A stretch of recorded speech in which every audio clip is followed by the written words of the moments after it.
Dedicated to Egyptian high school students. Voiceover, Kim Whalen. Prepared by Mahmoud Makram. The Prisoner of Zenda, Chapter 3. Dressed as the king of Mauritania, I rode on through the streets of Strusau towards the palace, expecting to hear Antoinette de Mauban tell everyone that I was not really the king. Yet I heard no one calling out, and I did not look back. Perhaps she had not recognized me after all.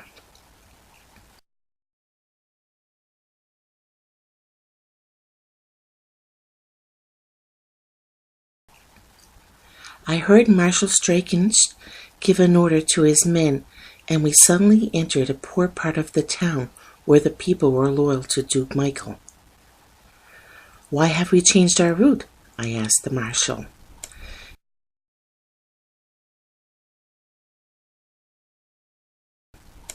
"It's better this way," he explained. Surely this way, however, was into a part of town where the people supported Duke Michael. How could this be a better way for the king? I stopped my horse and thought carefully. Perhaps this was the marshal's plan to test me. "Tell your soldiers to ride ahead of me," I told the marshal. "I don't need them or you.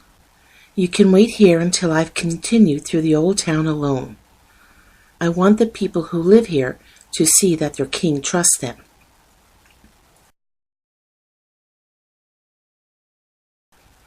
Sapt looked worried and shook his head.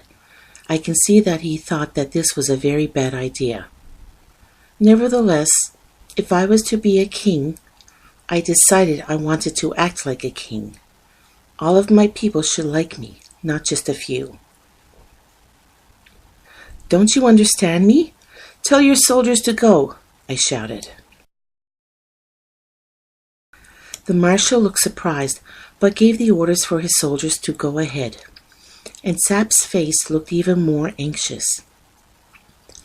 I realized that if I were killed in this part of town, Sap's position would become very difficult.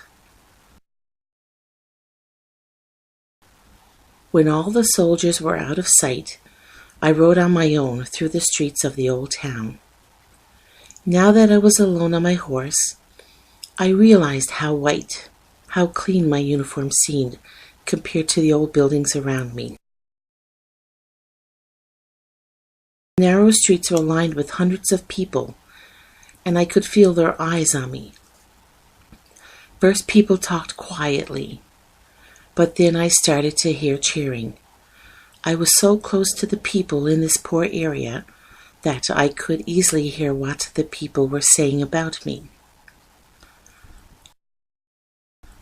"I'm surprised that he's on his own, but he's rather taller than I thought," said one.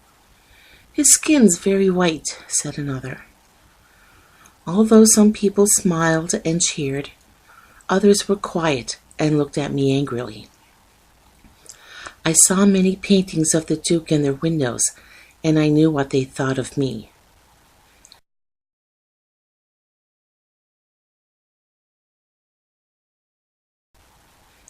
Despite their anger, I reached the outside of the palace safely, and I got off my horse.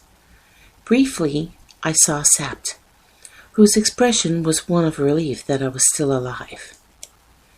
It was now almost time for the coronation, and a group of soldiers led me inside a beautiful building. There were so many people that I did not know who was doing what. But I remember a beautiful young woman with red hair, who I knew was Princess Flavia, and a man with red cheeks, dark eyes, and dark hair, who I knew must be Michael. When he saw me, his face became white. Until that moment, I did not think he realized that the king had come to Strusau. What can I remember of that coronation that was so important to the future of Mauritania? Very little, except the golden crown being placed on my head and a few other details. I remember the promises I was asked to read out, and the beautiful music that played when someone announced that Rudolph V was now king of Mauritania.